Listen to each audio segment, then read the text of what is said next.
और टॉपिक भी ऐसा पढ़ाऊंगा ना कि मतलब थोड़ा अच्छा लगना चाहिए उनको बाहर बैठ के, समझ में नहीं आ रहा था इसके बाद की कहानी कुछ भी। सुनो, वो जो क्वेश्चन मैंने कल 11 दिए थे उसको हम लोग अभी इसके बाद 11th क्लास के बाद 1 घंटा डाउट सेशन रखेंगे जैसा कि मैंने कहा था, उसमें डिस्कस करेंगे और आप लोगों के डेली टेस्ट के डाउट भी आप लोग उसी में लाना है। चलो, तो वो हमारा केवीएल का अंत था, नोडल सारी मेथड का अंत था। अब इसमें बचता है एक पार्ट मेजरिंग इंस्ट्रूमेंट का। मेजरिंग इंस्ट्रूमेंट का पार्ट मोस्टली आप लोग के स्कूल के प्रैक्टिकल है, आप उसको ऐसा कह लीजिए कि वो स्कूल के प्रैक्टिकल हमारे यहाँ पर भी दिए होते हैं।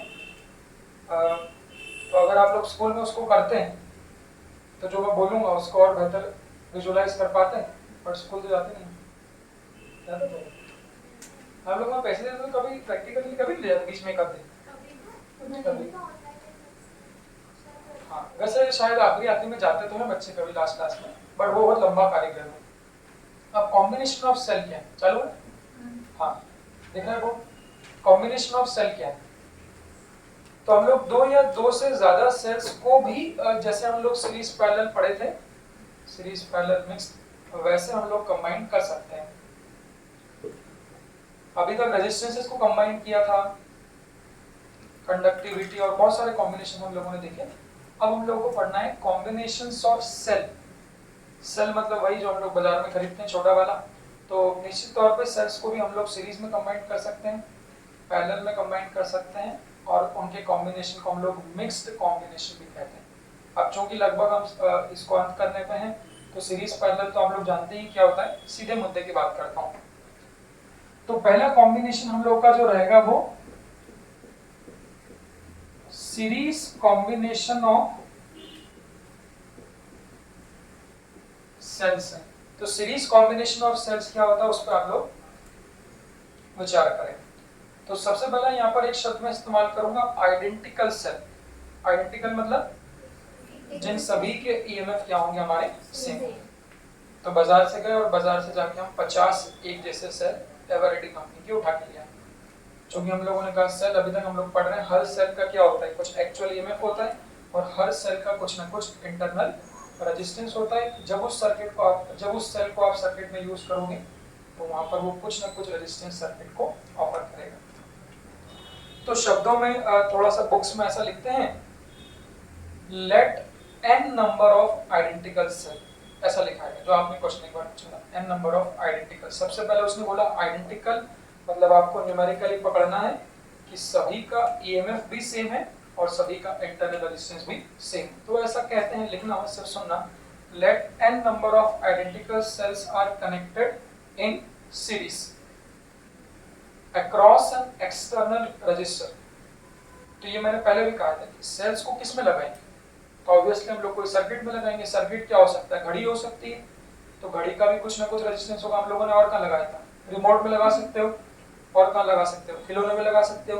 तो मैं कहूंगा एक्सटर्नल रेजिस्टेंस के अक्रॉस लगा देना, मतलब वो पूरे कॉम्बिनेशन को आप एक सर्किट में फिट कर दो। तो वो फोटो कैसा बनेगा, let n number of cells are connected in series across an external resistance. तो बहुत बड़ी बात नहीं है, देखो ऐसा, इसका मतलब क्या है, इस सेल का ईएमएफ ई है और रेजिस्टेंस कितना है आर। इसको आप विजुअलाइज कर सकते हो, अगर गोला बना दूंगा तो वो हमारा क्या बन जाएगा, सेल। अब मुझे लगता है इतना पढ़ाने की जरूरत नहीं है। दूसरा सेल, उसका रेजिस्टेंस भी आर है, ईएमएफ भी ई है, ऐसे कितने सेल है, n। तो यहाँ पे लिखूंगा n number of cells are connected in series. अच्छा सीरीज में कैसे लगा, हम लोग जानते हैं सारे के सारे एक लाइन में होना चाहिए। और मैंने शॉर्ट ट्रिक भी बताई, पोलरिटी, एक का प्लस दूसरे के माइनस, एक का प्लस दूसरे के माइनस, चेक कर लो सही लगा, plus minus plus minus plus minus, इस तरह से। ये कॉम्बिनेशन से क्या अभी करंट फ्लो हो सकता है, करंट कब फ्लो होता है, जब सर्किट पाथ क्लोज रहता है। क्या ये सर्किट कंप्लीट है, अभी तो कैसा है, ओपन सर्किट। ओपन सर्किट में कभी करंट फ्लो नहीं होता। तो ये वो बात होगी कि सारे के सारे सेल्स कंबाइन तो कर दिए बट अभी सर्किट कंप्लीट नहीं किया। बाजार से 20 सेल लाए, 20 को लाइन बाय लाइन लगा दिया, बट जब तक उसको रिमोट में नहीं लगाओगे जब तक क्या होगा, सर्किट कंप्लीट नहीं होगा। तो इसको एक्सटर्नल रेजिस्टेंस के अक्रॉस हम लोगों ने लगा दिया, जिससे कि हमारा सर्किट कंप्लीट हो गई। ये एक्सटर्नल को मजा लेने के लिए, विजुअलाइज करने के लिए आप समझिए कुछ भी हो सकता है, मैंने मान लिया रिमोट। तो जैसे ही सीरीज कॉम्बिनेशन ऑफ सेल को एक्सटर्नल रेजिस्टेंस में लगाएंगे, चूंकि सर्किट कंप्लीट हो गया, तो उससे क्या होगा, करंट फ्लो होना स्टार्ट हो जाएगा। वो करंट किधर फ्लो होगा वो हम लोग अब निकाल सकते हैं। हम लोग को यहाँ पर क्या क्या बातें सीखनी है, तो हम लोग को सबसे पहली बात सीखनी है ई इक्विवेलेंट। जैसा कि हम लोग अभी तक R equivalent, total resistance equivalent निकालते थे, यहाँ पर अब हम लोग को सीखना है ई इक्विवेलेंट। तो पहला सवाल, इक्विवेलेंट मतलब क्या? टोटल। आपने कहा सर एक सेल लगाया, फिर 2 लगाया, 4 लगाया, मैंने 100 लगा दी, तो उन सब 100 सेल को मिला के पूरे के पूरे 100 सेल का ईएमएफ कितना होगा, उसको हम लोग कहेंगे E equivalent. That is the total EMF of all the cell. तो बस एक सेल का ईएमएफ कितना है? ई है। सभी आइडेंटिकल है तो सभी का कितना है? ई। तो पॉइंट ध्यान रखना कि सीरीज में ईएमएफ ऐड होते हैं। तो वैसे भी हम लोग पहले पढ़ चुके हैं, ईएमएफ और वोल्टेज में कोई बहुत फर्क नहीं है। तो प्रॉपर्टी क्या होती है, सीरीज में करंट सेम होता है, वोल्टेज क्या होता है? प्रॉपर्टी क्या थी, सीरीज में सभी से करंट क्या होगा? सेम, पर सभी का वोल्टेज डिफरेंट होता है। तो वो प्रॉपर्टी से लेके सीरीज में वोल्टेज ऐड कर देते हैं, तो वैसे ही जब हम लोग सेल्स को लगा देंगे तो सीरीज में सभी का ईएमएफ भी ऐड हो जाएगा। तो इक्विवेलेंट का मतलब क्या, देखना बच्चों, तो इस पॉइंट को नाम दे दो ए और इस पॉइंट को नाम दे दो बी। तो इस ए और बी के बीच हमने n सेल्स लगा दी, तो इन सभी n सेल को मिला के, इन सभी n सेल को मिला के एक सिंगल सेल से आप रिप्लेस कर सकते हो। उस सिंगल सेल का जो वोल्टेज होगा, ईएमएफ होगा, उसको हम लोग कहेंगे इक्विवेलेंट। तो छोटा सा पॉइंट है, थोड़े टाइम बाद बिल्कुल आपका टिप हो जाएगा कि सीरीज में सभी के ईएमएफ जुड़ जाते हैं, तो सभी के जोड़ दोगे तो कितना आएगा, सबका ई है तो ई प्लस ऐसे कितने हैं, n सेल्स हैं, तो कितना हो जाएगा, n टाइम्स ऑफ ई। ये बिल्कुल वैसे ही है जैसे, अगर आप लोग याद रखिए तो रेजिस्टेंस की बात करें कि सीरीज में n रेजिस्टेंस लगा दी तो आपने क्या कर दिया, n पैरेलल में लगाए थे तो सेम टू सेम यहाँ पर कैसे, इस सीरीज में n सेल्स लगा दिए, सभी के ईएमएफ जोड़ दिए। ऐसे देखिए हर एक सेल का इंटरनल रेजिस्टेंस कितना है, स्मॉल r, तो ये सारे के सारे स्मॉल r भी काहे में होंगे हमारे सीरीज में। सीरीज में कब होते हैं, एक ही रास्ते पर होते हैं। देखो सारे के सारे एक ही रास्ते पर लगे। तो यहाँ पर सेकंड टर्म जो लिख रहा हूं मैं, ध्यान से देखना, वो है स्मॉल r मतलब इंटरनल रेजिस्टेंस और इक्विवेलेंट मतलब सबका मिला के। तो सभी सेल्स का मिला के जो टोटल रेजिस्टेंस हो जाएगा वो कितना हो जाएगा, तो बस अब हम लोग को फोटो बनाना है। जैसा कि हम लोग सीरीज में टोटल रेजिस्टेंस पढ़े थे, वहां पर भी क्या फर्क था, 10-20 रेजिस्टेंस सर्किट में थे, सबको टोटल करके छोटा करे, छोटा करते करते एक बना दिया। तो यहाँ पर भी ऐसे ही करेंगे, n सेल्स को सीरीज में लगा दिया, पहले सभी सेल को एक सिंगल सेल से रिप्लेस कर देते, तो उस सिंगल सेल का फोटो कैसा बनेगा देखना। तो इन सबको एक सिंगल सेल से अगर रिप्लेस कर दूंगा तो उस सिंगल सेल का जो ईएमएफ होगा वो कितना होगा, इक्विवेलेंट, और वो सिंगल सेल का जो रेजिस्टेंस होगा वो कितना होगा, आर।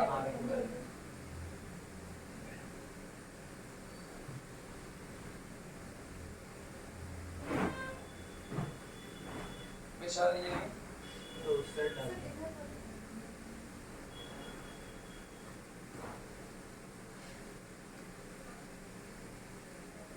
हाँ, तो वो सिंगल सेल का जो ईएमएफ होगा वो इक्विवेलेंट होगा और सिंगल सेल का रेजिस्टेंस कितना होगा, आर इक्विवेलेंट। देखो ये किस पॉइंट के बीच लगेगा, इन दोनों पॉइंट के बीच। तो इन दोनों पॉइंट के बीच में क्या लगा है, टोटल रेजिस्टेंस, तो इसको जोड़ दो हमारे किससे, आर एक्सटर्नल से।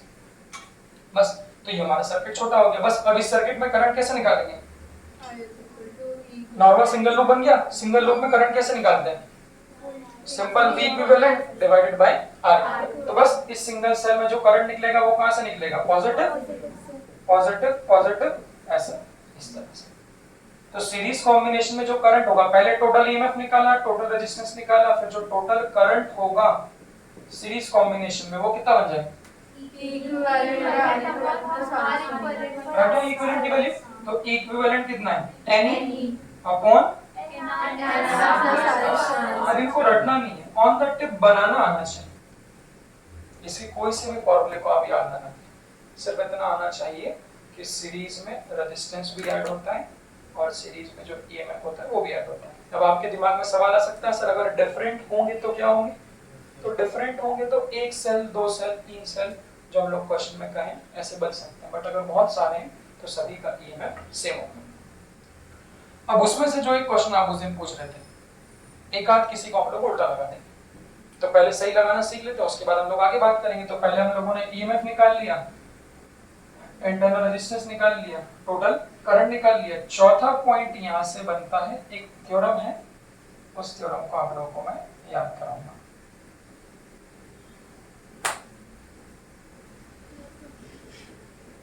हाँ,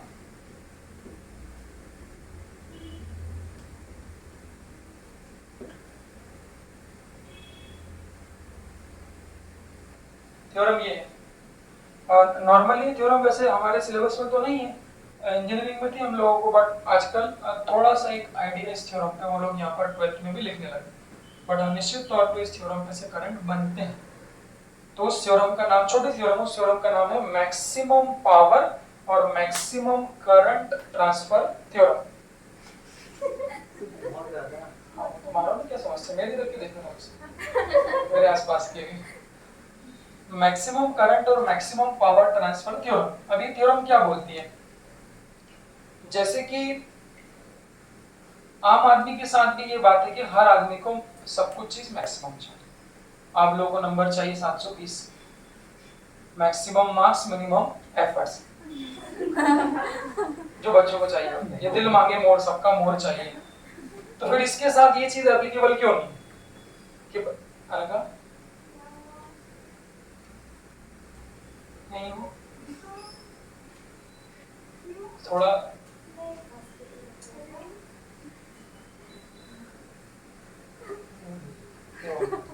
सुनो, तो जब इन कॉम्बिनेशन को बेटा आप लोग सर्किट में लगाओगे, सर्किट मतलब रिमोट मोड में, तो आप लोग भी क्या चाहोगे कि जो कॉम्बिनेशन हम लोग इस्तेमाल करें, पैसा खर्चा करके सेल लाओ, आप 20 सेल लाओ, तो आप क्या चाहोगे कि ये 20 सेल को जब किसी सर्किट में लगाएं तो उस सर्किट में मिलने वाला करंट भी कैसा हो, मैक्सिमम। इसमें से क्वेश्चन पूछते हैं, वो ऐसा पूछेंगे कि 27 cells are connected in series, how should be they connected so to obtain a maximum current or maximum power। हाँ, तो ये थ्योरम का जो प्रूफ है वो मैक्सिमा मिनिमा डिफरेंशिएशन से बनता है। तो जो फाइनल रिजल्ट है वो एक लाइन का है। वो फाइनल रिजल्ट क्या है वो आप लोग सब लोगों को सुनना। तो फाइनल रिजल्ट है ये, एक तरीका बताऊंगा आपके दिमाग में बिल्कुल वो बैठ जाएगा। ये एक्सटर्नल क्या था, उसको कैसे याद रखना? सबसे पहले क्या किया, उस कॉम्बिनेशन को आप क्या करोगे, रिमोट में घुसेड़ोगे। तो हमने बोला जो रिमोट का रेजिस्टेंस है उसको क्या बोल रहे हैं, एक्सटर्नल, और वो सब सेल का जो मिला के है उसको हम लोग क्या बोल रहे हैं, तो इसको मैं कहता हूँ एक्सटर्नल और इंटरनल। ऐसे याद रखना, एक्सटर्नल मतलब रिमोट का, इंटरनल मतलब उन सब सेल का मिला के। तो एक लाइन की थ्योरम है कि अगर एक्सटर्नल रेजिस्टेंस जो है सर्किट का वो सभी सेल के मिला के इंटरनल के बराबर हो जाए, तो उन परिस्थितियों में वो जो कॉम्बिनेशन है, वो जो सर्किट है, उसमें फ्लो होने वाला करंट कैसा हो जाएगा, आपका मैक्सिमम। ऑब्वियसली करंट मैक्सिमम हो जाएगा तो पावर भी क्या हो जाएगा, मैक्सिमम। बस इसको याद रखें। तो थ्योरम क्या है, कोई भी सर्किट में मैक्सिमम करंट मैक्सिमम पावर कब मिलता है, याद कैसे रखोगे, जब भी रिमोट को देखोगे तो ऐसा बोलो कि इसका रेजिस्टेंस एक्सटर्नल रेजिस्टेंस है, और रिमोट में कितने सेल लगते हैं, 2, कभी कोई बड़े में कितने लगते हैं, 4। तो उन सब का मिला के जो रेजिस्टेंस है, अगर वो रिमोट के रेजिस्टेंस के बराबर हो गया तो उस रिमोट में फ्लो होने वाला करंट कैसा होगा, मैक्सिमम। इसको प्रूव भी कर सकते हैं। इस करंट को लिखेंगे, इसको डिफरेंशिएट करेंगे, d/dr उसको 0 से इक्वेट करेंगे, तो भी आप लोगों को जो मिलेगा वो ये होगा। तो ये एक लाइन की थ्योरम है, उसको आप लोग याद रखें कि बाहर का बराबर अंदर का अगर होता है तो करंट मैक्सिमम होगा। अब वो मैक्सिमम करंट कितना होगा, ये तो नॉर्मल करंट लिखा, नॉर्मल करंट और मैक्सिमम करंट में क्या फर्क है, नॉर्मल मतलब किसी भी परिस्थिति में। अब हमने क्या बोला, ये करंट मैक्सिमम कब होगा, ये, तो जब इस R एक्सटर्नल की जगह आप ये लिख दोगे R इंटरनल, यही ना, जब इस R एक्सटर्नल की जगह R इंटरनल लिख दोगे तो ये करंट क्या होगा, मैक्सिमम। तो पूछेंगे कि सीरीज कॉम्बिनेशन में कितना मैक्सिमम करंट आपको मिल सकता है, तो उन परिस्थितियों में आप लोग क्या लिखोगे, सो द मैक्सिमम करंट कौन से कॉम्बिनेशन में, सीरीज। आंख बंद करके वो डायग्राम याद आ जाए कि सभी सेल को जोड़ दो, एन, सभी सेल का रेजिस्टेंस एनआर, और जब ये कैपिटल आर एनआर के बराबर ही हो जाएगा तो उन परिस्थितियों में कितना बन जाएगा, एन ई अपॉन कितना बन जाएगा, 2n। क्या बोलते हो, ये n से n क्या हो जाएगा, कैंसिल। तो जो मैक्सिमम करंट होगा सर्किट में वो कितना हो जाएगा हमारा, E अपॉन 2। इसको आप लोग देख लो, this is the maximum current in series combination. लिख लो इसको फटाफट, कोशिश करना बिना देखे लिखने की, ये 4 पॉइंट याद रखना। ईएमएफ जुड़ेगा, रेजिस्टेंस जुड़ेगा, करंट नॉर्मल लिख सकते हैं, जब बाहर का अंदर के बराबर कर दोगे तो वो करंट क्या होगा, मैक्सिमम। इसमें एक पॉइंट, अच्छा एक और सुन लो, 5वां पॉइंट, मैक्सिमम पावर कितना हो, ये करंट कहां से निकलेगा, यहां से, यहां से। यही करंट किससे फ्लो होगा, इधर से निकलेगा ना, देखो यही करंट किससे फ्लो होगा, इससे फ्लो होगा। एक बार एक पॉइंट और देख लो 5वां, अगर मैं आपसे पूछूं व्हाट इज द, ध्यान से सुनना, अगर पूछूं what is the maximum power in this resistance, power लिखना जानते हो, तो मैक्सिमम, जब पावर मैक्सिमम लोगे तो करंट भी कौन सा चाहिए, तो इस रेजिस्टेंस का मैक्सिमम पावर क्या होगा, I max square into R, किसमें लिखे, एक्सटर्नल, तो ये क्या आ जाएगा, आर एक्सटर्नल। और बस मैक्सिमम करंट कितना है, E अपॉन 2, इसका क्या कर देता हूं, स्क्वायर। तो ध्यान से देखना, E square upon 4 small r square into, एक मिनट देखो ऊपर देखो, तो ये क्या हो गया हमारा, I max हो गया into R external. Maximum current के लिए इस एक्सटर्नल रेजिस्टेंस को किसके बराबर चाहिए, N इनटू स्मॉल r।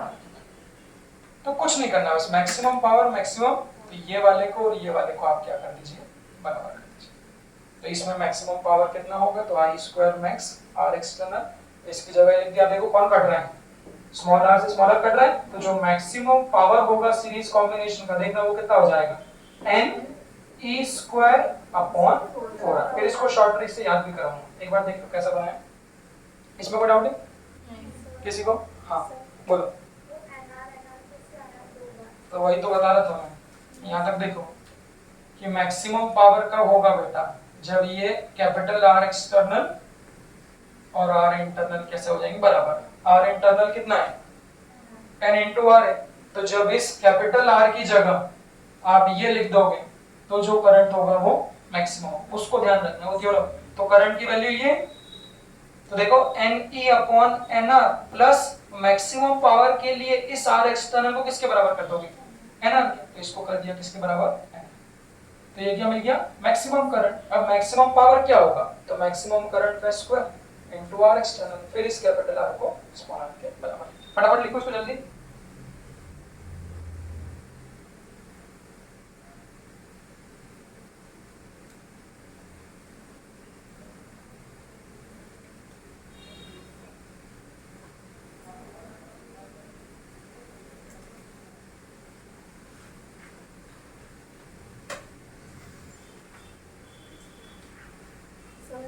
हाँ बेटा। सर आपने आई शॉर्ट सर्किट के लिए E/R बताया था, हाँ तो लेकिन शॉर्ट सर्किट में तो करंट फ्लो ही नहीं होना चाहिए।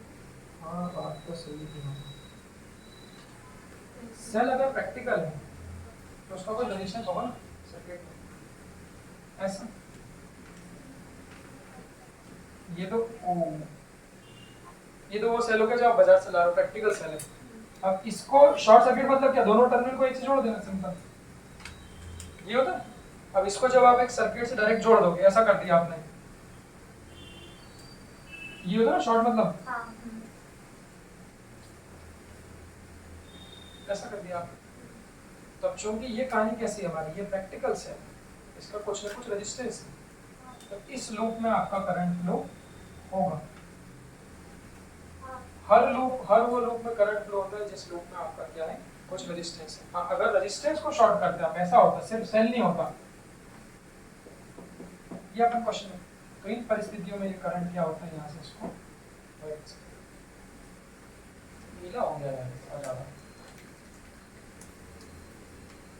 चलो अब लिखना parallel combination of cell, parallel grouping of cell.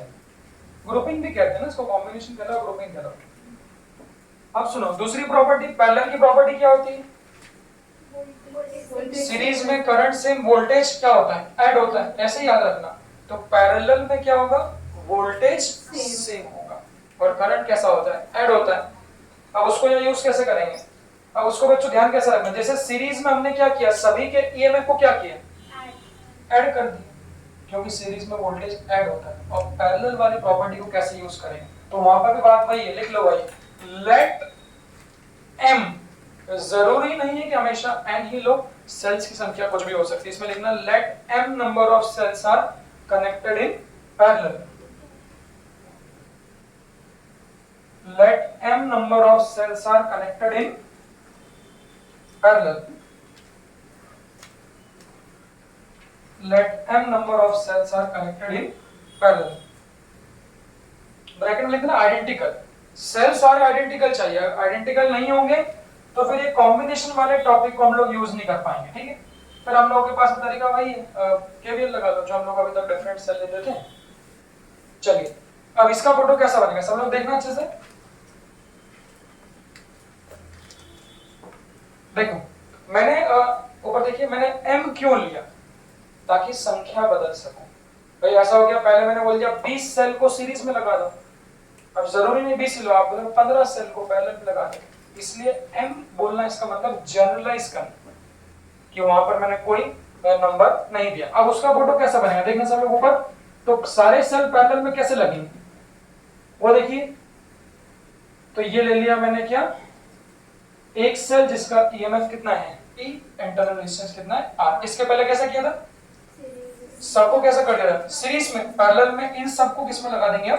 Parallel. तो पैरेलल में कैसे लगाएंगे देखना, ये तो आप जानते ही हो। ये दूसरा सेल हो गया, इसको क्या कर दिया, इसके पैरेलल में ऐसे क्या करेंगे, ऐसे क्या करेंगे, तीसरा चौथा पांचवा ऐसे कितने लगाएं? m। तो ऐसे लिख रहा हूं देखना, dot dot dot dot dot dot dot dot. So let m number of cells are connected in parallel, each having the EMF E and internal resistance। देखिए इस तरह से हम लोगों ने m सेल को पैरेलल लगा दिया। बस इसके बाद मैंने क्या बोला, सेल्स को हम लोग ऑब्वियसली क्या करते हैं, कोई एक्सटर्नल रेजिस्टेंस में कनेक्ट करते हैं। तो पहले सीरीज में लगाया था, अब इन m सेल का जो कॉम्बिनेशन है, इस कॉम्बिनेशन को हमने किसके अक्रॉस लगा दिया, एक एक्सटर्नल। बस एक्सटर्नल रेजिस्टेंस मतलब कोई भी डिवाइस जिसमें आप लोग क्या कर रहे हैं उसे यूज करें। तो ये हमारा प्रोटोकॉल है, देखो इसको अच्छे से, पहले देख लो फिर अच्छे से लिखना। तो इसको खुद बनाना सीखना, क्योंकि जब मैं मिक्स्ड ग्रुपिंग बनाऊंगा, जब सीरीज और पैरेलल को मिक्स करूंगा, तो ये आप लोग अगर सीख लिए अच्छे से तब आप लोग उसको खुद बना सकते हैं।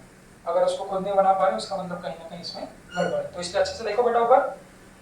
तो ये m नंबर ऑफ सेल्स को मैंने क्या कर दिया, पैरेलल में कनेक्ट कर दिया। बस वही सबसे पहली बात, मेरे पास जब एक सेल से ज्यादा है तो मुझे उन सभी का क्या करना है, टोटल ईएमएफ कैलकुलेट करना है, जिसके लिए मैं प्रॉपर्टी का यूज करूं। कोई दिमाग में ना, जो हम लोग पहले प्रॉपर्टी पढ़े थे, बस वही। चूंकि पैरेलल में है तो उनका वोल्टेज क्या होगा, सेम। तो ऐसा मत कर देना कि ये E है, ये भी E है, E है, तो वहां आपने क्या किया था, M सेल थे तो बच्चा क्या कर देगा, ME।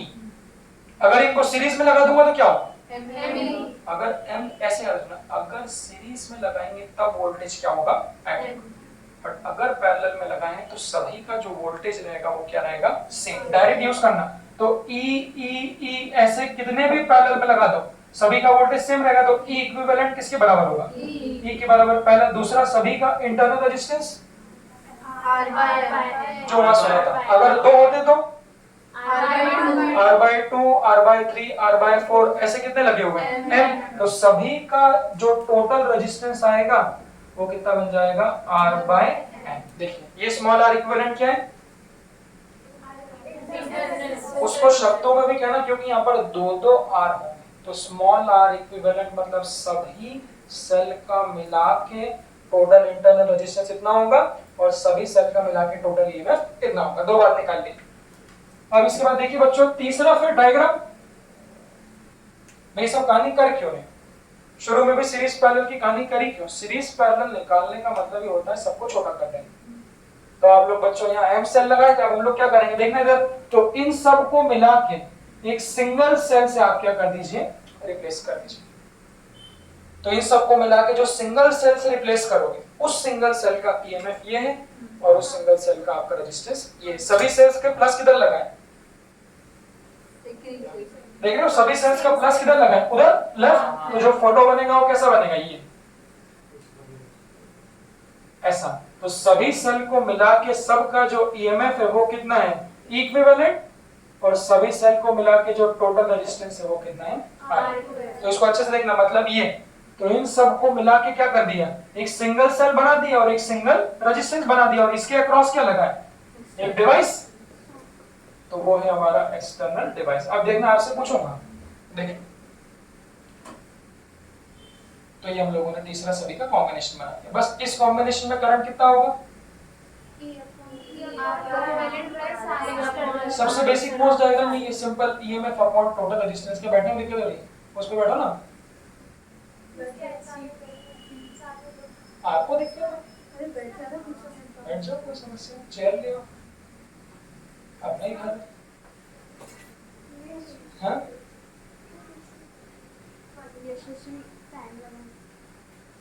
क्या हो, अरे इस पे स्पीकर बढ़ जाओ, स्पीकर। तुम लोगों को दिक्कत है बैठने, नीचे बैठने, पहली बार नहीं होता है, नहीं हुई में नीचे बैठने बेटा। आप तो बच्चे, हम लोग बैठे हॉल में आ गए, चलो बड़े लोग होंगे तो बैठने की आदत नहीं है, इसको यही पे बैठना है। मैं तो आज तक कभी नहीं बैठा उसे नीचे नीचे। एग्जाम की परिस्थितियां कितनी विपरीत होती है, अपने को हर चीज के लिए तैयार रहना चाहिए। कल जानवी कल 2-2.5 घंटे बात हुई इससे, मैं सुबह 1 घंटे और शाम को 1 घंटे। वो फ्री बोले सर फ्री हो तो बात करो ना, ऐसे टाइम पास करो। मैं जब 10th क्लास में था, हम कभी नीचे नहीं बैठे आज तक जिंदगी में। हमारे 10th का बोर्ड का सेंटर आया और वो हम नीचे बिठा दिए। मेरे तो 5 मिनट में पैर दुखने लग गए। सरकारी स्कूल में सेंटर आया था और सोशल साइंस का पेपर था, मैं पढ़ता वैसे भी नहीं था 10th में। बहुत पुरानी बात कर रहा हूँ मैं, आपको 10th में कब था, 2005-2006 में। हाँ हम लोग तो पैदा हुए, सही बात है। तो नीचे हो गया। सोशल साइंस में मैंने आज तक पढ़ा ही नहीं। सुबह 5:30-6 बजे दोस्त के घर गया तो मैंने सिलेबस तो बता क्या है भाई यार, वो सिविक्स है ये है। मैंने सिविक्स पढ़ने की कोशिश करी, कॉन्स्टिट्यूशन को उसका लेजिस्लेटिव है, मैंने समझ में नहीं आ रहा भाई यार, उसको बंद करो, उसको बंद करो। हम लोग सेंटर पे गए 8-8:30 बजे, देखा तो नीचे बैठा, मेरा दिमाग खराब हो गया, मैंने नीचे कोई बैठता है क्या, मेरे पैर दुख गए। अब उसमें सारा वो हिस्ट्री सिविक्स सब था, मेरा सबसे पहला नंबर मेरा आता था क्योंकि मेरा अभिनव नाम था। ये मैडम बस दीवार के सामने मुंह करके ऐसे बैठा, और उसके बाद फिर आकाश पीछे मेरा दोस्त। मैंने देखा है थोड़ा बहुत कुछ पत्तीबाजी करने की कोशिश की, मेरे पैर भी दुख रहे थे। मैंने भाई मैं तो जा रहा हूँ यार, आधे घंटे उसको बोलने में मैं तो जा रहा हूँ यार, मैंने लिख रहा। वो बोला फेल हो जाए, जा रहा हूँ तो सप्लीमेंट देंगे। बोला बैठ तो सही, थोड़ा धैर्य तो कर। फिर मैंने सोचा कि हाँ चलो यार मेन एग्जाम की बात है, बोर्ड की है, थोड़ा बैठ जाते हैं। फिर बैठा तो उधर से वो लोग सब आए, सरकारी स्कूल था तो टीचर्स शीट लेके आए। फिर उन्होंने बोला पहले का क्वेश्चन किसको नहीं आ रहा, मैंने सर वो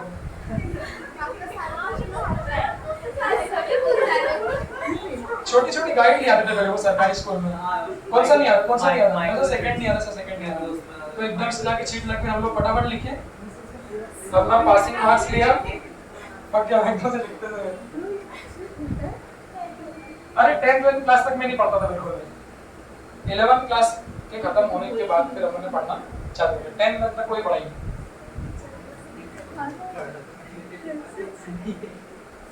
अब ये लोग तो फिर भी कम लापरवाह हैं, असली लापरवाह तो मैं था। तो मैं एग्जाम नहीं दे रहा हूँ, मैं नहीं देना एग्जाम कल नहीं कर रहा, मन नहीं कर रहा। मेरे पापा को होश भी नहीं रहता था इसकी एग्जाम में लड़ने। हम देखो इधर इसमें करंट क्या होगा, इसीलिए इनकी लापरवाही मुझे अच्छी नहीं लगती। अच्छी चीज नहीं बेटा, वो नुकसान है उसका। देखो इधर, अब इसमें करंट कितना होगा, इक्विवेलेंट अपॉन कितना, एक बार उसको लिखना सीखो, रटोगे तो काम नहीं होगा भाई। तो इक्विवेलेंट आर एक्सटर्नल प्लस जो भी सर्किट का आर इंटरनल, उसको याद कैसे रखेंगे, पैरेलल में है तो सभी का ईएमएफ क्या होगा, सेम, तो इक्विवेलेंट भी किसके बराबर होगा, ये वाला तो एक का रेजिस्टेंस और जितने भी पैरेलल में लगे हैं आर बाय एम, ये करंट किसमें मिल गया, हाँ, पैरेलल कॉम्बिनेशन ऑफ सेल में करंट लिखने का सामान्य तरीका। अब चौथी बात मैंने क्या बोला, सीक्वेंस वही है, अगर करंट मिल गया तो इस करंट को कैसा चाहिए,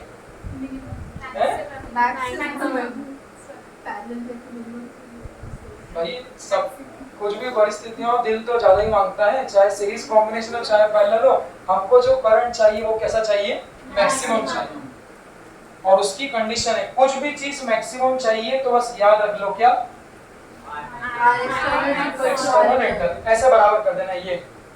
तो जो ये इकलौता एक्सटर्नल है वो इन सब का मिला के किसके बराबर होना चाहिए, इंटरनल के बराबर होना चाहिए। तो लिख दो यहाँ पर, तो R external should be, total R internal कितना था, यही था। तो अगर आर एक्सटर्नल की जगह आप आर बाय एम रख दोगे तो इन परिस्थितियों में मिलने वाला करंट भी कॉम्बिनेशन का मैक्सिमम होगा साक्षी, और जो पावर होगा वो भी क्या होगा, मैक्सिमम का। बनाना सीख लेना, मैक्सिमम करंट कितना होगा,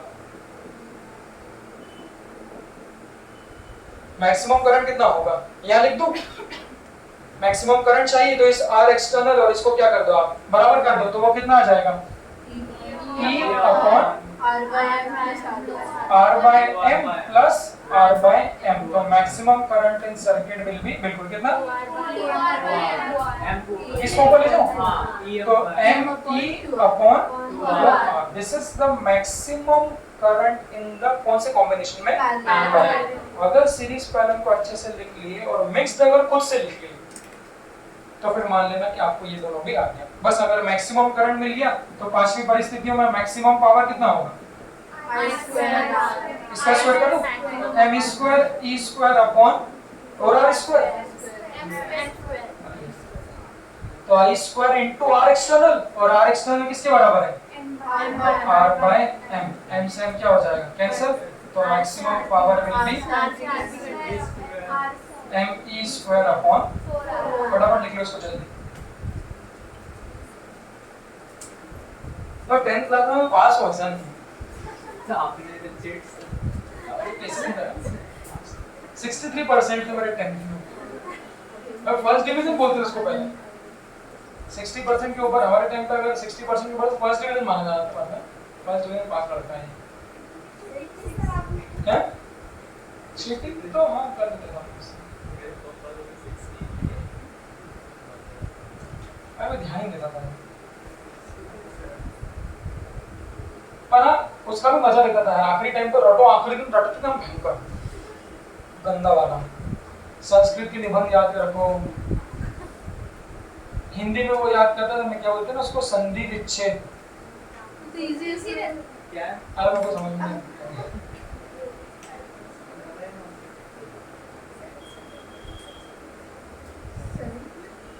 अच्छा तो ये ट्रांसफॉर्मेशन मेरे टाइम के लोग सब याद रखते हैं, 12th का मैं अपना टॉपर था स्कूल का, सारी एग्जाम्स में, कॉम्पिटिटिव एग्जाम सब में, तो लोग एकदम से लोग देखते थे कि भाई ये तो सारा ब्लैक लिस्टेड आदमी था, इसको क्या हो गया इधर से।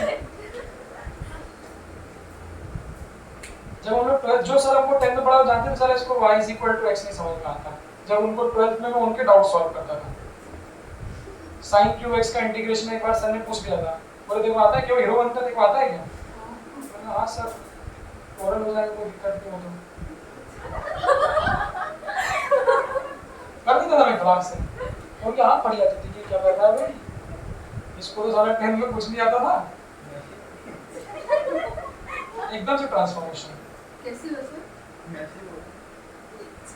एक बार एक मेरे दोस्त से मैंने पूछा था, y = 4x स्क्वायर लिखा था, मैंने पहली बार पढ़ने की कोशिश करी, मैंने कहा भाई मुझे समझ नहीं आता है ये क्या बोलते हैं सर, x की वैल्यू 1 रख दी तो y की वैल्यू क्या होगी, इक्वेशन क्या है, वो हंसने लग गया सारे से मेरे ऊपर, ठीक कोई दिक्कत नहीं।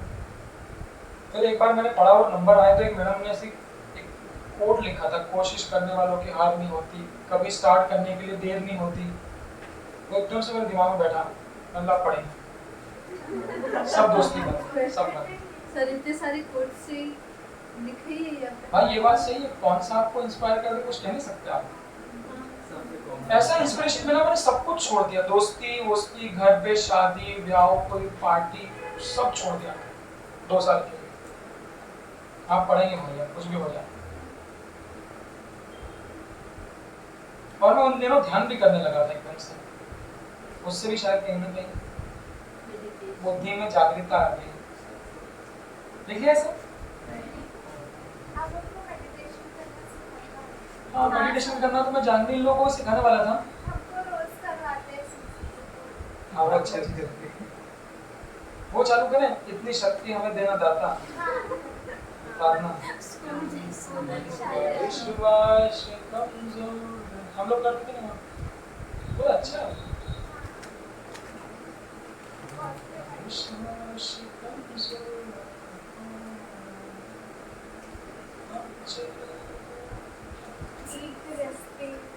हेलो आजकल बहुत सब मजा आता था वहाँ पे टीचर्स को प्रार्थना करानी पड़ती थी। मैं तो शुरू में गा के करवाता था रोज, मैं भाई अच्छे से करो प्रार्थना, मजा आना चाहिए। कल से करवाएंगे, चलो आपको प्रार्थना करना चाहिए। सही बात, उससे वाकई में एनर्जी आती है। मैं सो 3:30 पे मेरी क्लास रहती थी, मैं सोते हुए रहता था भर नींद में क्लास में जाके। हाँ मैं बोलो यार एकदम से प्रार्थना में प्रार्थना करो यार। जैसे मैं प्रार्थना करता तो मोटिवेट हो जाता था एकदम। पढ़ाएंगे यार बच्चों तुम लोग सब याद करके आना, इतनी शक्ति हमें देना दाता।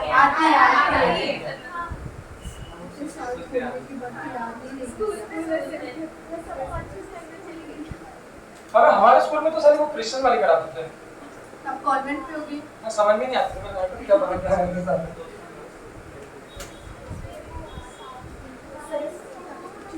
अब अच्छा कॉन्वेंट स्कूल के बच्चों की इंग्लिश अच्छी रहती ना। मैं तो नहीं हूँ कॉन्वेंट। मैंने देखा वो इंग्लिश पे बहुत फोकस करते थे। हमारे माँ बाप फाइन लगा देते थे कि जो इंग्लिश में हिंदी में बोलेगा उसको 2 रुपए लगेंगे। हम लोग बोलने ही बंद कर देते थे, बात करने ही बंद, इंग्लिश में नहीं करेंगे पर। एक लड़के के पापा ने इतना हंगामा किया था कि हम इंडिया में रहते हैं, कॉरिडोर में कहीं ब्रेक। तो हमारे दोस्त हम लोग इतने डरते हैं, मेरे साथ इंग्लिश में तो नहीं हो पाएगा, बात बंद कर दी, कुछ नहीं बोलते थे, मुंह बंद उंगली कर दी। बोले क्यों नहीं बोल रहे, मैं इंग्लिश में नहीं बोलेंगे भाई।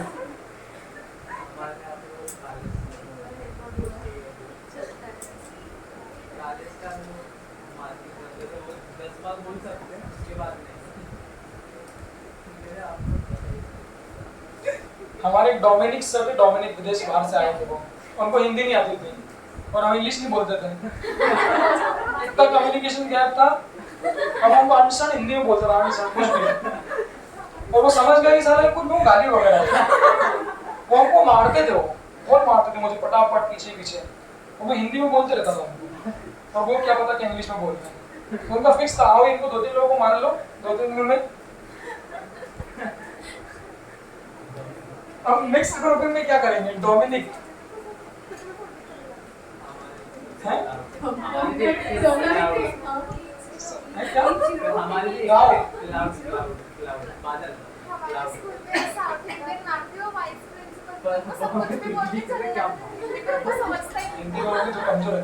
देखो अब नेक्स्ट में क्या करेंगे, अब आपको किसी ने जैसे पहले 25 सेल दे दिए थे, 100 सेल दे दिए थे, समझना। तो आपने एक बार क्या किया, उन सब की सब 100 को सीरीज में लगा दिया। फिर आपका मन चला कि मजा नहीं आया, काम करते हैं 100 को सबको क्या कर देते हैं, पैरेलल। फिर इसके से बच्चे भी हैं, कोई बोले कि सर कुछ मजा भी चाहिए तो क्या करें, उन्होंने बोला चलो मिक्स्ड में लगा देते हैं। मिक्स्ड में फिर वो क्या करेंगे कि कुछ सेल को सीरीज में लगा देंगे और कुछ को पैरेलल में। तो उसको शब्दों में कैसे लिखेंगे, उसको पकड़िए। तो वो कहेंगे let m number of cells are connected in series. अब वो m की वैल्यू हो सकती है 10, m की वैल्यू 20। तो ऐसा उसको शब्दों में समझना कि मान लो 10 सेल्स को किस में लगा दिया, सीरीज में लगा, तो वो 10 ही किसकी वैल्यू हो गई, m की। Let m number of cells are connected in series in each row। अनगा रो मतलब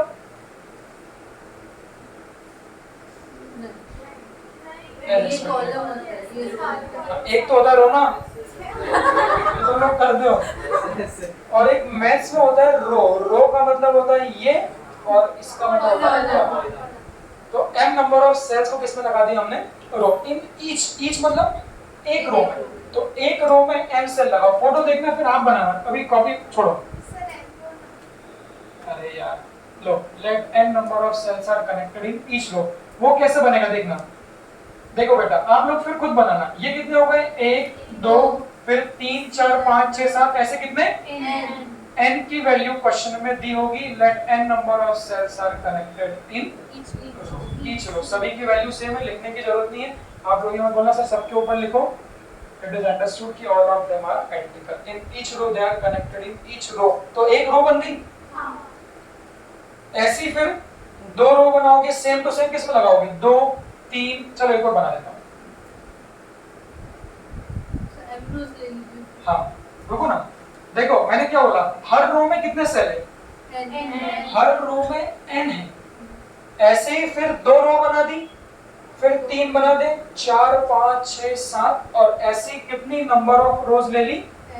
n। थोड़ा अननोन वैल्यू को देख के डरना नहीं, जब न्यूमेरिकल होगा तो आप लोग इजीली पकड़ लोगे। तो उसको हम लोग शब्दों में क्या कहेंगे? Let n number of cells are connected in a row and such, इस तरह की such m rows are consider. ऐसी m रोज हम लोगों ने ले ली, तो ये हम लोगों का ऐसा बन गया। अब आप लोगों को समझ बोलना है सेल कहां गायब हो गए, इसको जनरलाइज कर रहे हैं ऐसा।